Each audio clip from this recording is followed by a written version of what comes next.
NotebookLM AI Review of My Alan and AJay Past Life Reading by Alan Lee Whiteman.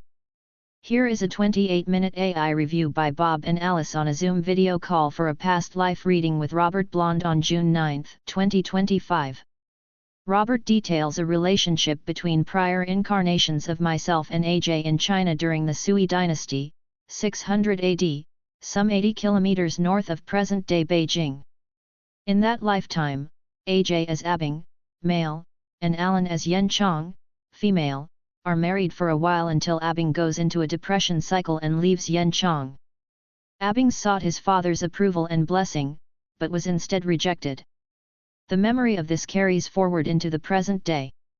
Yenchang remarries an artisan, continues to do metal work, has 2 children, and dies later on at age 47. Alan and AJay meet later on in this life, possibly to reunite. Robert's advice: show up in the moment without expectation. Both the Bob and Alice voices are AI synthetically created. Okay, let's unpack this. We're diving into a unique set of source materials today. Yeah, these are interesting notes and transcript bits from a Zoom call, right, from June 9th, 2025, with someone named Robert Blond. Exactly. And they focus on a reported past life reading. It's about a connection between 2 people. We'll just call them Alan and AJay, their present-day names. Right. And the story reportedly takes place way back. We're talking around 600 AD in China. So our mission here, for you listening, is really to walk through what these sources report about this connection. You know, the setting, who these people supposedly were back then, how their relationship played out. It's ending. And importantly, what the reading suggests it all means for Alan and AJay now. The reported implications, the advice given. Yeah, it's about pulling out the key details, the reported narrative, and the insights that came from that specific reading. So let's set the scene. According to the sources, we're in China, roughly 600 AD. Could be 700 years or ago, depending on which transcript bit you look at, but around that time. And location-wise, north of Peking, which we assume means Beijing. Yeah, seems likely. 2 villages mentioned, one about 100 kilometers north, the other maybe 80 kilometers north. Okay, so distinct communities, but, close enough geographically. Let's start with the male figure in that reported past life, the one the sources linked to AJay today. His name was reportedly Abing. Abing, yes. The sources describe him as the younger son of a traditional Chinese farmer. Yeah. And his father. Well, his father seems like a really central character in this reported life story. How so? He's painted as extremely strict. Yeah. Very, very invested in tradition, honor, obedience.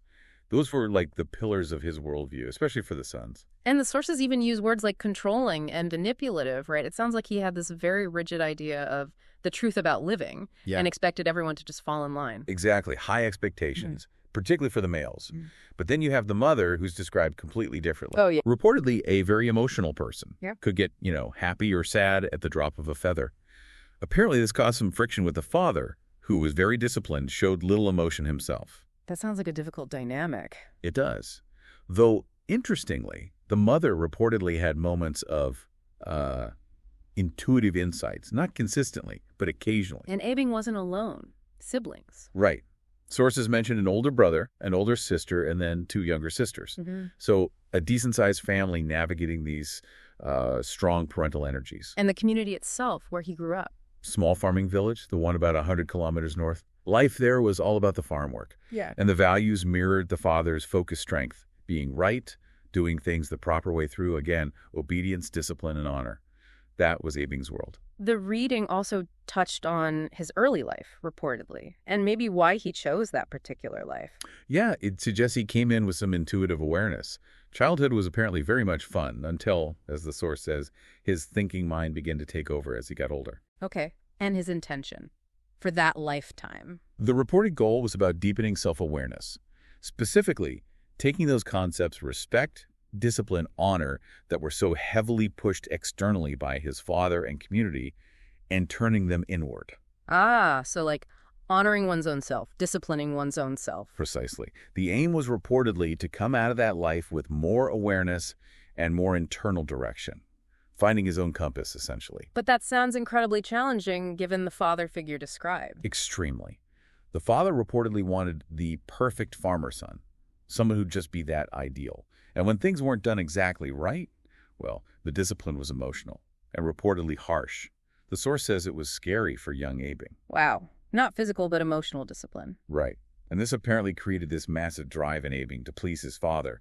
He just desperately wanted to hear him say how great he was, or even just, "You're a good son." He really craved that validation. Deeply. The sources say he really listened, tried his best to follow every instruction, but somehow he could just never get things absolutely right for his father. That must have been crushing, leading to feelings of... Not being valued, yeah. Yeah. Like he could never measure up no matter what. And this reportedly made him increasingly nervous.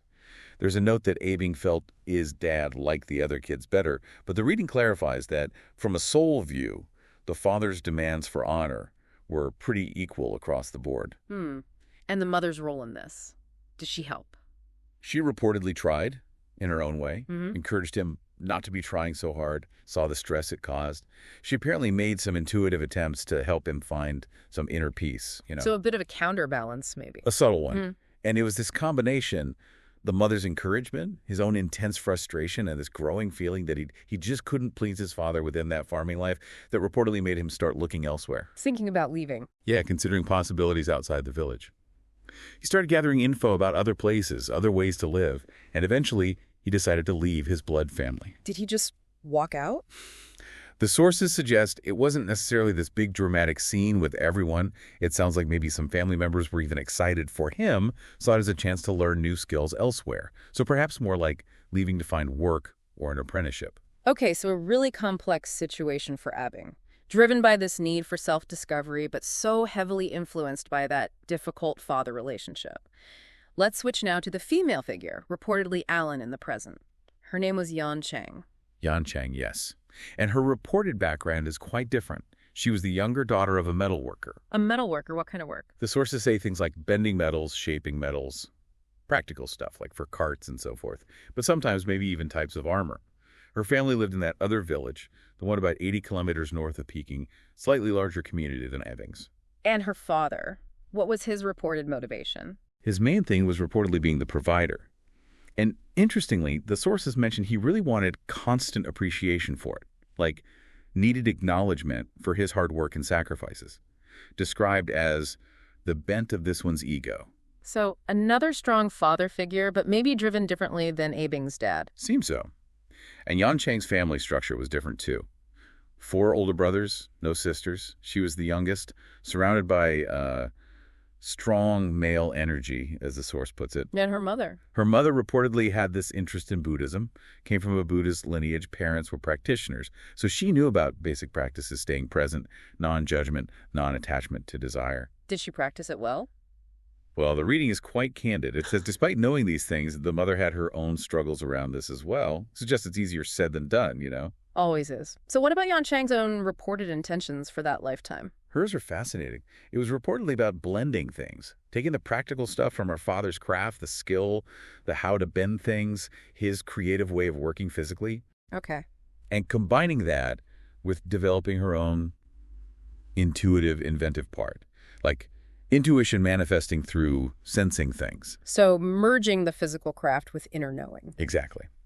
The reported sole goal was an experiment, exploring how the reasoning mind and the intuitive mind could work together, using reason to actually express intuition in the world. But she was living in a time with really strict gender roles, right? Absolutely. As she hit her teens, maybe 14 or 15, the big societal push was all about getting ready for marriage. That was the expected path. But she wasn't leaning that way. Not entirely. She reportedly developed this really strong interest in her father's metalwork, wanted to be involved, wanted to help him, partly driven by a desire to ease the burden of the father. Where did that come from? The reading suggests she picked it up from her mother's focus on inner peace and making others feel peaceful. Yan Chang sort of translated that into wanting to help her dad physically, lessen his stress. Interesting connect. Yeah. And this reportedly made her question things. She asked herself, why is this one here? Got this sense she was a soul with other lives behind her. Started wondering why she had to be just that of the female. Could she be stronger? Could she do something besides just marry? So she was pushing boundaries, mentally at least. And physically too, in a way. She kept asking her father to teach her the metalwork. Did he? reluctantly at first, probably because of the norms. But eventually, yeah, he started showing her basic things, like making rivets or bending the iron hoops for cartwheels. And she took to it. Reportedly, yes. Described as insightful, picked things up quickly, the skills would go into this one's memory. And it was exciting for her, working with her hands, seeing how things were made, really set her apart from what was expected. Okay, so we have AJay leaving home, searching for something beyond farming, needing approval. And Yancheng, fascinated by metalwork, questioning her expected role, both in nearby villages. It feels inevitable they're going to meet. And that's exactly what the sources report happened next. AJay, now around 20, leaves his village and travels. Guess where? To Yancheng's village. Bingo. He wasn't looking for farm work, obviously. He was exploring being a builder, construction, brick and clay work, just generally making things. And this led him to Yancheng's father, the metalworker. And here's a key detail from the reading. Yancheng's father apparently liked AJay right away. Felt something positive about him, made him feel better. Why? Any reason given? The reading attributes it to a connection from a previous incarnation between the two men, the father and AJay. Wow, okay, so there was already a link there. Seems so, reportedly. Yeah. And because of this positive feeling, the father hires AJay as an apprentice. And that's how AJay and Yancheng finally meet. How old were they then, according to the source? AJay was about 20 and Yancheng was around 15. And what was their initial connection like? Love at first sight. Not exactly, according to the sources. They didn't feel this huge affinity right off the bat, not in a romantic sense. But they found commonality around that of building things. That shared interest in making stuff was the first spark. Makes sense, given their backgrounds.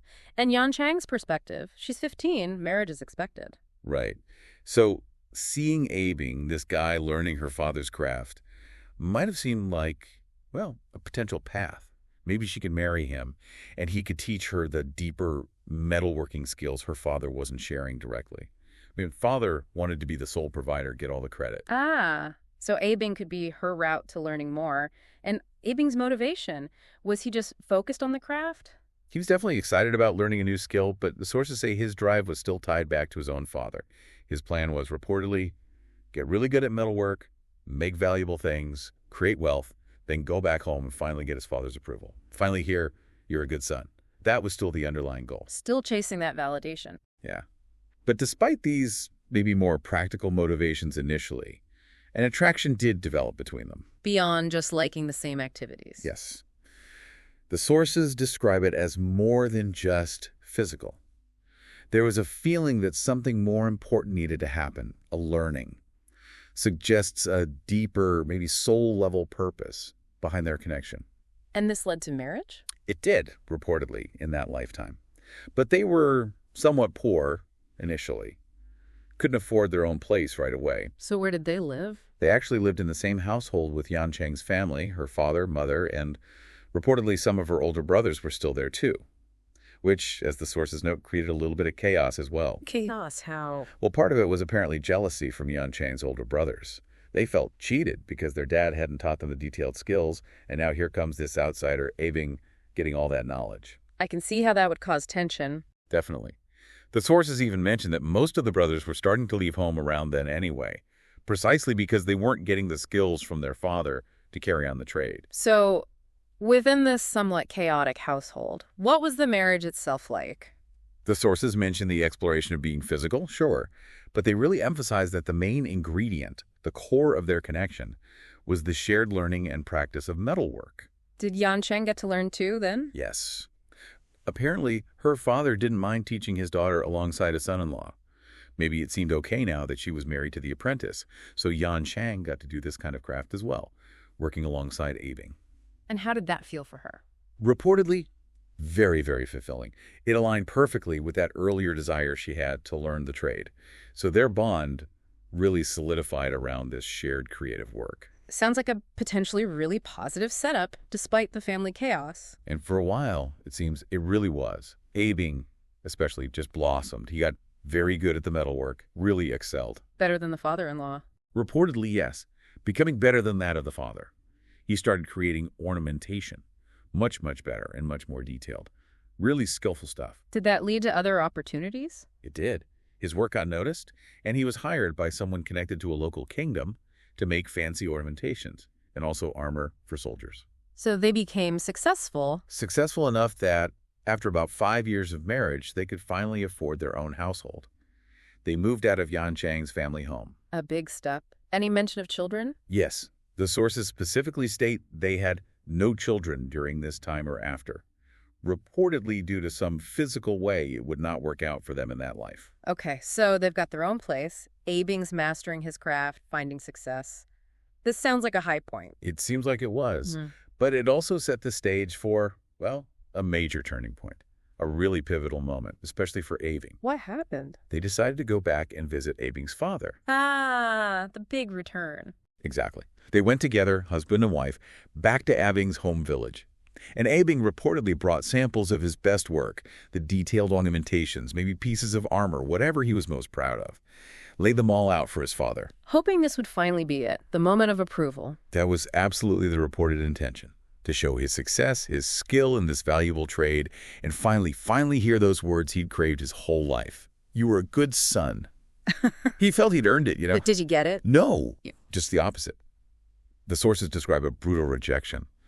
His father reportedly, basically throw this one out, called him the disobedient son. Oh, wow. Why? Because he had not followed that of the honor of me, because he had dishonored me by that of leaving the farming path.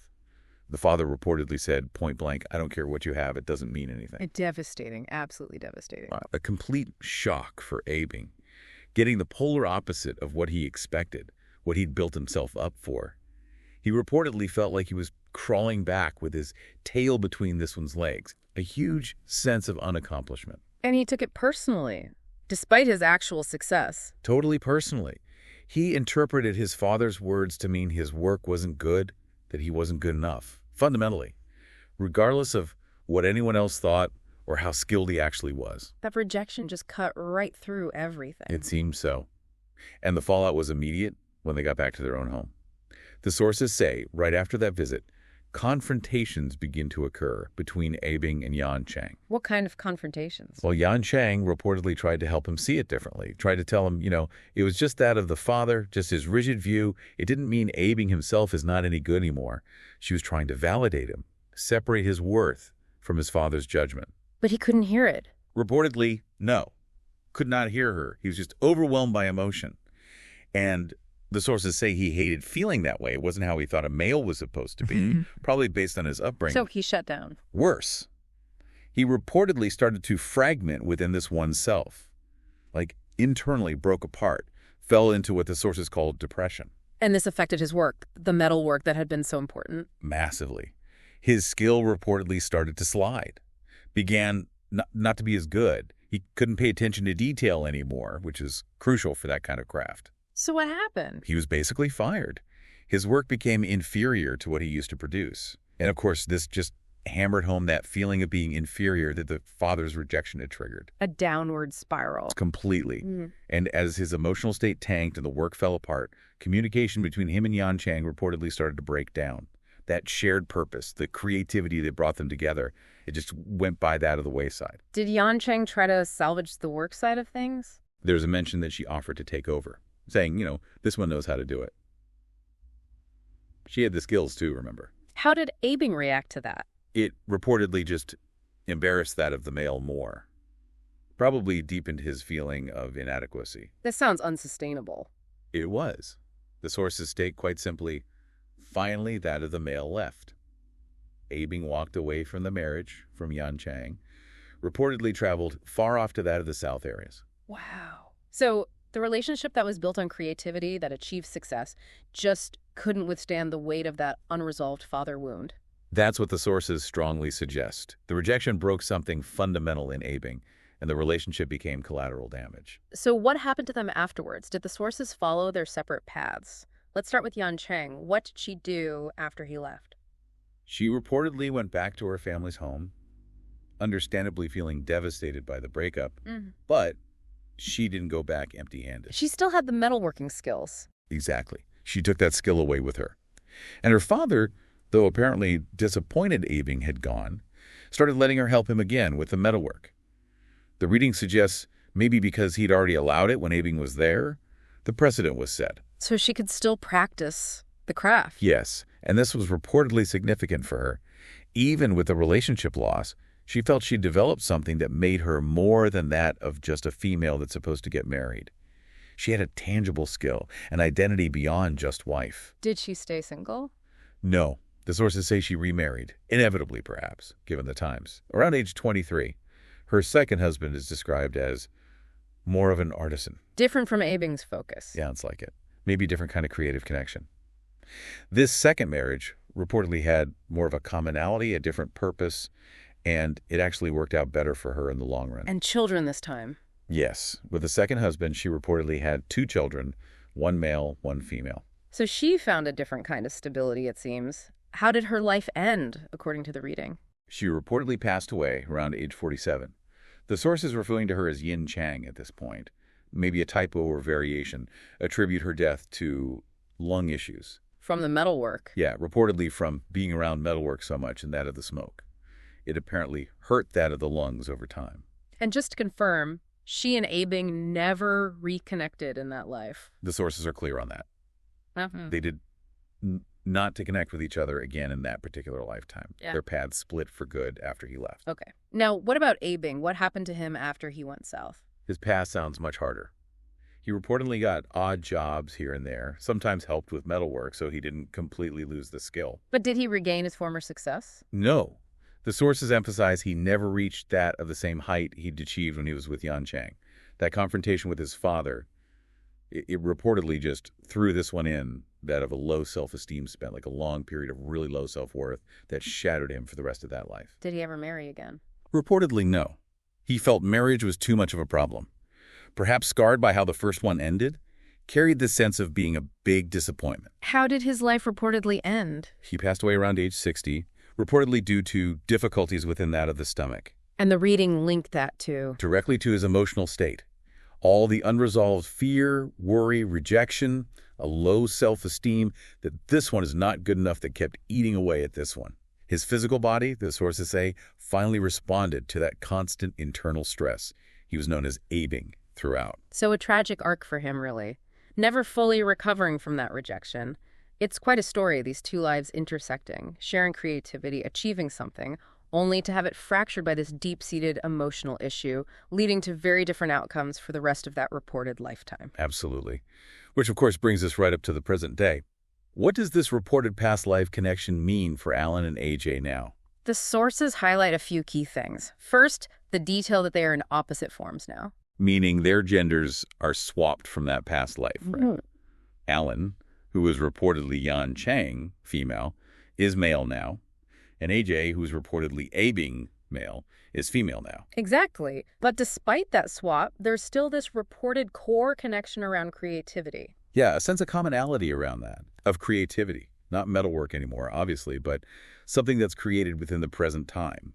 It's reportedly still a key theme drawing them together, just manifesting differently, maybe through ideas, insights, understanding deeper truths. The sources also mention slightly different attitudes towards creativity now. A little nuance, yeah.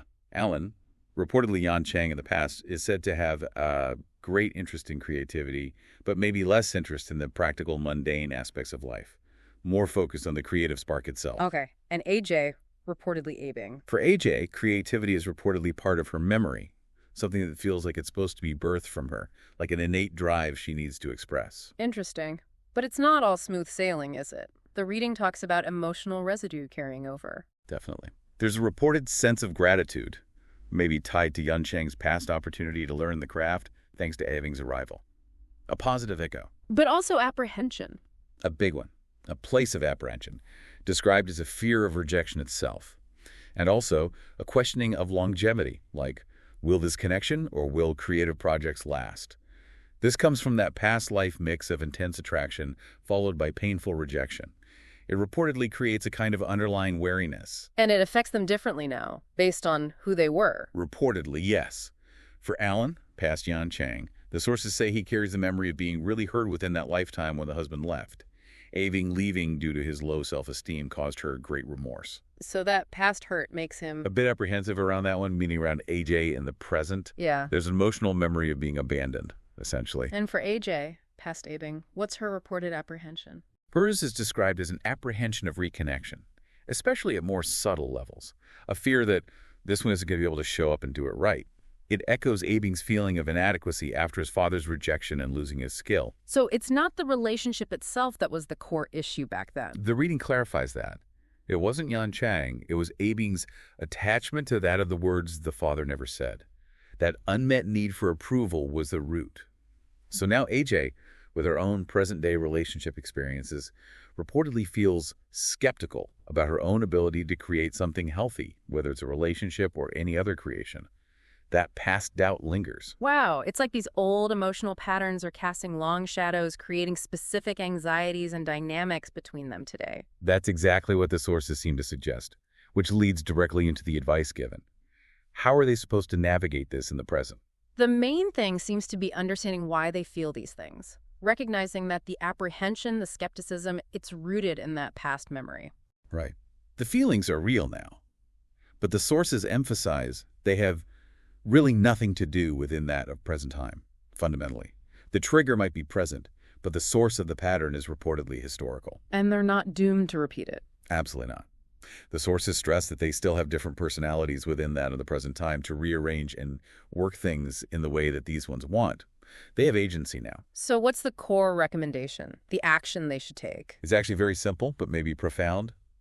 The central advice is reportedly just show up and see what happens. Just show up. What does that mean in this context? It means not to be attached to any particular kind of result. Let go of needing the creative project to turn out a certain way or the personal connection to become a specific thing or, whatever unfolds. Detachment from outcome. So less about controlling the future, more about being present.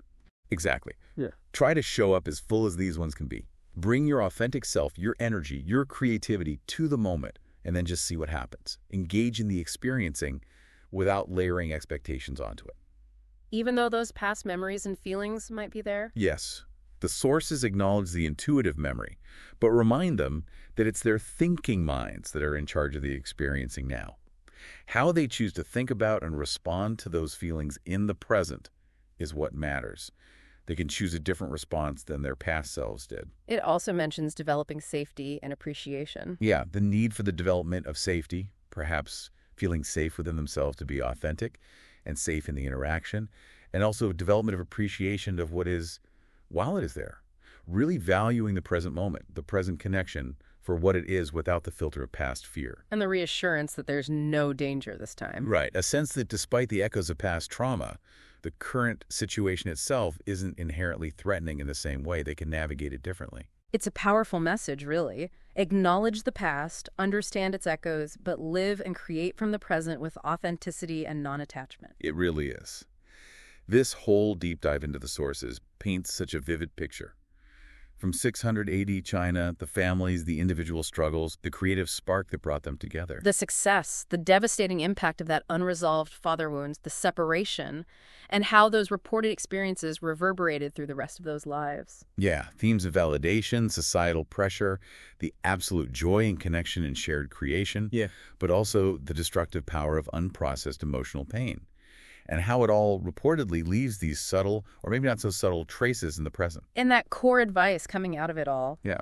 Understand the memory, but don't be defined by it. Show up now, be present, be creative, let go of the outcome. It really makes you think, doesn't it? How much of our own present-day feelings, our anxieties, our relationship patterns might be influenced by things we don't consciously remember, by these echoes from other times or deep-seated experiences. It certainly challenges you to look at your own reactions and feelings. Are they truly about this moment, or are they colored by something older, something deeper? Yeah. And the advice to just show up, be present, and appreciate what is without being tangled in past fears or future expectations. That feels like valuable guidance, whether you're considering past lives or just navigating the complexities of today. Absolutely. So perhaps the final thought to leave you with is this. If these reported past emotional patterns can indeed carry such weight, how do we get better at discerning the genuine potential of our present connections and creative urges from the lingering resonance of old stories? How do we truly show up for this moment?